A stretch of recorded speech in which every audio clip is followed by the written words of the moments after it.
Lisandro de la Torre nació en Rosario en 1868 y murió en Buenos Aires en 1938. Fue un político argentino. En 1886 se trasladó a Buenos Aires y se graduó en Derecho en el tiempo récord de 2 años con su tesis del régimen municipal. En 1890 participó en la Revolución del Parque. Fue derrotado pero logró el reemplazo del presidente Juárez Celman por Carlos Pellegrini. Dos de sus dirigentes, Leandro Alem y Aristóbulo del Valle, se retiraron y formaron la Unión Cívica Radical. Lo siguieron Justo Irigoyen Uriburu y Lisandro de la Torre. Volvió a Rosario, donde participó de la Unión Cívica Radical de julio de 1893. Su sublevación fue un éxito y fue derrocado el gobernador de Santa Fe y Lisandro quedó como ministro de Justicia. Pero el movimiento fracasó en el ámbito nacional.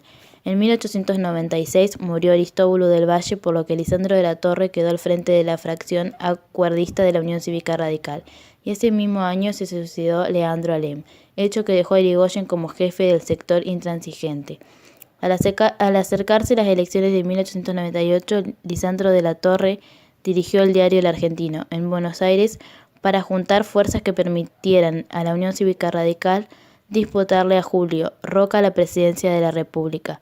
Ante su fracaso, de la Torre renunció a la Unión Cívica Radical con una carta que motivó a Irigoyen que lo retara a un duelo, que se llevó a cabo el 6 de septiembre de 1897.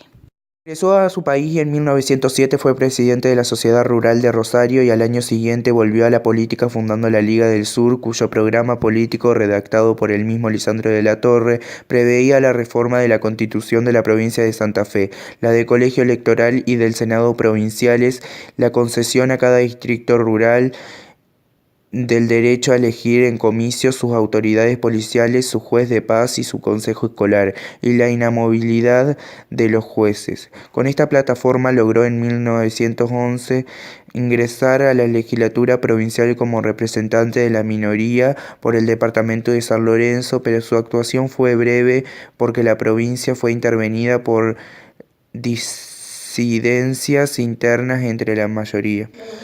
Fue bien asimilado por Lisandro de la Torre, preocupado en adelante de reorganizar su partido para ejercer la oposición. Se produjo un nuevo intento por parte de los conservadores para tratar de convertirlo en su caballo de Troya, pero Lisandro de la Torre fue concluyente en ello. Manifestó claramente su posición, que era la izquierda, más cerca del socialismo de Justo y de Palacios que el del radicalismo.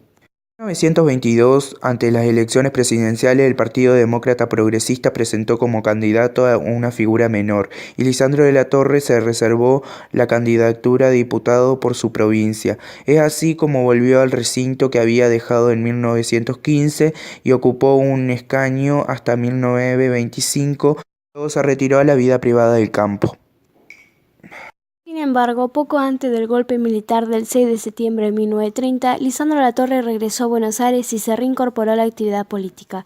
El Partido Demócrata Progresista se declaró en esa oportunidad, antes del movimiento golpista, contrario a todo acto que significase desconocer la Constitución Nacional. El régimen había creado la Concordancia, que era un conjunto de fuerzas políticas lideradas por el general Agustín Pedro Justo, y el Partido Demócrata Progresista formalizó una alianza con el socialismo bajo el nombre de Alianza Demócrata Socialista, cuya fórmula estuvo encabezada por Lisandro de la Torre y Nicolás Repetto. En 1934 se formó una comisión en el Senado para investigar las exportaciones de carne al Reino Unido, de la cual formaba parte Lisandro de la Torre, que dio lugar a lo que la historia de Argentina se ha llamado el debate de las carnes.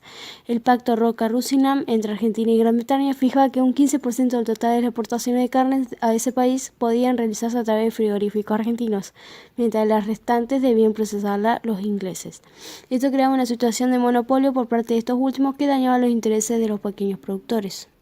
Pero cuando comenzaron las investigaciones se pusieron en evidencia por parte de los frigoríficos extranjeros maniobras de todo índole para ocultar ganancias y evadir impuestos. En la sesión del Senado del 23 de julio de 1935, en la que Lisandro de la Torre interpeló al ministro de Hacienda, un individuo del público le disparó, pero falló e hirió de muerte al senador Enzo Bordavegere, de la provincia de Santa Fe. El debate se suspendió y el Senado, dominado por el oficialismo, negó su aprobación al despacho proporcionado por la comisión. La contraofensiva del régimen no se hizo esperar y fue intervenida la provincia de Santa Fe hacia fines de 1935 para evitar un nuevo triunfo del Partido Demócrata Progresista. Lisandro Latorre fue acusado de comunista y desazonado renunció a su escaño en enero de 1937.